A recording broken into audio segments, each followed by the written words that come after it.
ప్రవీణ్ పాడాల గారు మన వైన్ షాప్లోకి వెళ్ళి ఏదో కొనుక్కొని తీసుకొని వెళ్ళినట్టు ఒక వీడియో వచ్చింది కరెక్ట్గా 10:10కి కదా. ఆ వీడియో ఇదే ఎగ్జాక్ట్గా మీరు చూడండి కదా. ఇక్కడ మీరు ఎగ్జాక్ట్గా గమనిస్తే ఆయన హెల్మెట్ మీద పక్కన లోగో లేదు కదా. ఇప్పుడు ఒకటి చూపిస్తున్నా అండి, ఏది యా ఇక్కడ చూడండి. ఆయన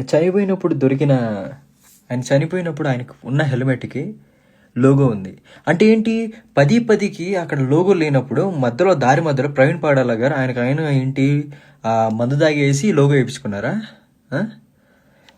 నిజంగా అసలుకి ఎలా ఎలా ఎలా క్రియేట్ చేస్తుంది అన్నట్టు నిజానికి. అదిగాక ఈరోజు ఇందాకే ఒక వీడియో కూడా బయటకు వచ్చింది. ఆ వీడియో బయటకు వచ్చినప్పుడు దాని లోపల అంటే ఒక మాట అయితే నేను చెప్పాలనుకుంటున్నా, ఎవరైతే ఈ వీడియోలు తయారు చేస్తున్నారో లేకపోతే ఏదైతే చేస్తున్నారో నిజానికి I really appreciate your time కానీ మీ ఎఫర్ట్స్ కానీ చాలా అంటే చాలా అప్రిషియేట్ చేస్తున్నారు. కాకపోతే మీరు ఒకటి గుర్తుపెట్టుకోవాల్సింది ఏంటంటే, పాయింట్ నెంబర్ 1, ప్రవీణ్ పాడాల గారు మీలాగా ఏంటంటే రోడ్డు మీద తిరిగి అల్లటప్ప ఆయన కాదు. ఓకే, 2 కంపెనీలు CEO ఆయన. యుఎస్లో ఒక సాఫ్ట్వేర్ కంపెనీ ఉంది ఆయనకి, ఇండియాలో ఇంకో సాఫ్ట్వేర్ కంపెనీ ఉంది ఆయనకి. ఇలాంటి 2 బిగ్ కంపెనీస్ సాఫ్ట్వేర్ కంపెనీ ఒక CEO కానీ లేకపోతే మేనేజింగ్ డైరెక్టర్ కానీ చీప్గా మీలాగా వెళ్ళి వైన్ షాప్లో వెళ్ళి మందు కొనుక్కుంటారంటే మీరు ఎలా నమ్ముతున్నారా?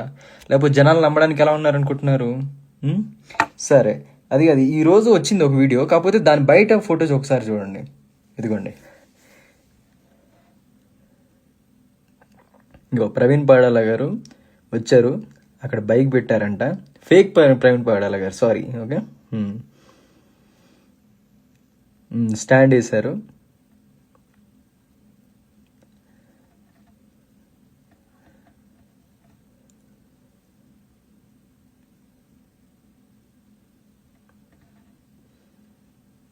బయటకు కుర్రోడు బయటకు వచ్చాడు చూడు.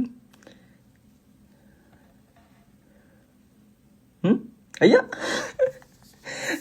అసలుకి మాస్క్ పెట్టుకొని ఉన్న వ్యక్తి, మాస్క్ అండ్ నెక్స్ట్ హెల్మెట్ 2 పెట్టుకున్న వ్యక్తి ఆయన ప్రవీణ్ పాడాల గారు అని తెలిసి ఫోటోలలో తీసాడు. నాకు అర్థం కావట్లా. ఈ వీడియోలో కనిపించే వ్యక్తి ఎవరైతే ఉన్నారో లేకపోతే ఇది ఎక్కడ అయితే జరిగిందో ప్రతి ఒక్కరూ షేర్ చేయండి.